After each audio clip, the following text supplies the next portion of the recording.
تو میں بیت المقدس میں عیسیٰ کو بلا لیتا، چونکہ ہم نے بیت اللہ میں علی کو بلانا ہے، میں اس لیے عیسیٰ کی ماں کو روک رہا ہوں اور حیدر کی ماں کو بلا رہا ہوں اور دنیا کو علی سمجھا رہا ہوں کہ دیکھو جب مریم جیسی ماں کا بیٹا عیسیٰ علی کی برابری نہیں کر سکتے تو 40 سال تک بتوں کو سجدہ کرنے والے علی کی برابری کیسے کریں گے؟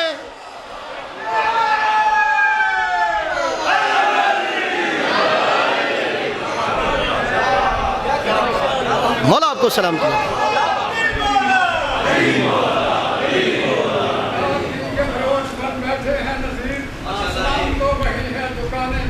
واہ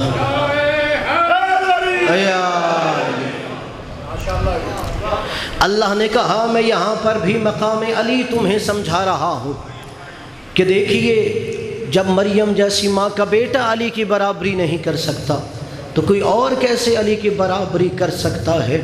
اور قبلہ یہی تو وجہ ہے کہ شاید کوئی یہ کہے، جتنے میرے برادران اسلام ہیں یہ جملہ آپ نے سماعت کرتے ہوئے اپنے ذہن میں محفوظ کرنا ہے، شاید کوئی کہے یہ جو اقرار ولایت علی تھا یہ صرف خاص عقیدہ شیعوں کا تھا، نہیں، یہ اقرار ولایت علی ایک آفاقی نظریہ تھا، اور اس پہ پوری ایک کتاب ڈاکٹر طاہر القادری صاحب نے لکھی، کتاب کا نام ہے السیف الجلی علی منکر ولایت علی۔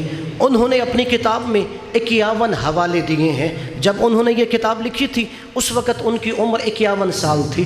انہوں نے کہا چونکہ میری عمر 51 سال ہو گئی اس لیے میں اپنی عمر میں برکت کے لیے علی کی ولایت پہ کتاب لکھ رہا ہوں، اور 51 حوالے دیے کہ یہ جو بات کی جاتی ہے نا علی ولی اللہ، وہ کہتے ہیں یہ بات ٹھیک ہے، جو بات کی جاتی ہے علی ولی اللہ یہ بات ٹھیک ہے۔ اور قبلہ اگر آپ لطف لیں، انہوں نے کتاب اردو میں لکھی تھی لیکن کتاب کا نام عربی میں رکھا تھا۔ مجھے نہیں پتہ انہوں نے کتاب کا نام عربی میں کیوں لکھا، کہ جب کتاب اردو میں ہے کتاب کا نام بھی اگر اردو میں لکھ دیتے، لیکن جو انہوں نے عربی میں کتاب کا نام لکھا ہے میں صرف اس کا ترجمہ کر دیتا ہوں۔ انہوں نے عربی میں کتاب کا نام لکھا السیف الجلی علی منکر ولایت علی، السیف الجلی علی منکر ولایت علی۔ صرف کتاب کے نام کا ترجمہ یہ بنتا ہے منکر ولایت علی کے دل پر چلنے والی تلوار۔ جو انہوں نے کتاب کا نام لکھا منکر ولایت علی کے دل پہ چلنے والی تلوار، کہ جب بھی منکر ولایت علی میری یہ کتاب پڑھے گا اس کے دل پہ تلواریں چلیں گی۔ اس میں وہ یہ بات لکھتے ہیں، یہ جو بات کی جاتی ہے نا علی ولی اللہ، وہ کہتے ہیں یہ بات ٹھیک ہے۔ کہتے ہیں پھر میرے مہربان کہیں گے اگر یہ بات ٹھیک ہے تو پھر جنہیں ہم مانتے ہیں ان کا کیا بنے گا؟ وہ کہتے ہیں وہ بھی ٹھیک ہے۔ جو ان کا جملہ ہے منوان آپ کو کہا یہ بھی ٹھیک ہے وہ بھی ٹھیک ہے۔ وہ کہتے ہیں لیکن فرق یہ ہے علی ولایت و امامت میں بلا فصل ہے نبی کا، ولایت و امامت علی کے پاس ہے، اور کہا دوسری جو ہستی ہیں وہ حکومت میں بلا فصل ہے۔ علی ولایت و امامت میں بلا فصل ہے اور علی حکومت میں بلا فصل ہے۔ جو اگلا انہوں نے جملہ لکھا، کہتے ہیں مسلمانوں ولایتوں کو حکومتوں سے نہ تولا کرو، علی ولایت و امامت میں بلا فصل ہے اور باقی حکومت میں بلا فصل ہے۔ کہا مسلمانوں حکومتوں کو ولایتوں سے نہ تولا کرو، حکومتیں فرش پہ ہوتی ہیں ولایتیں عرش پہ ہوتی ہیں۔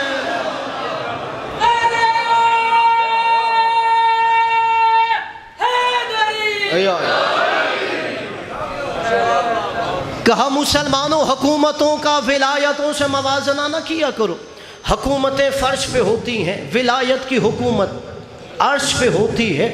پھر وہ کہتے ہیں کہ میں محقق ہوں، دلیل کیا ہے؟ علی ولایت و امامت میں بلا فصل ہے۔ میں ایک اور حوالہ دے دیتا ہوں، ڈاکٹر طاہر القادری صاحب کی ایک اور کتاب ہے القول المعتبر فی الامام المنتظر، اس کے مقدمے میں بھی یہ بات ہے۔ وہ کتاب انہوں نے امام مہدی پہ لکھی تھی، اس کے مقدمے میں بھی ہے السیف الجلی علی منکر ولایت علی، اس میں بھی ہے۔ وہ کہتے ہیں علی ولایت و امامت میں بلا فصل ہے اور وہ حکومت میں بلا فصل ہے۔ کیا مطلب حکومت میں بلا فصل؟ مثلا جب پاکستان کی تاریخ لکھی جائے گی تو وہاں یہ لکھا جائے گا کہ 2022 جولائی میں پاکستان کے وزیر اعظم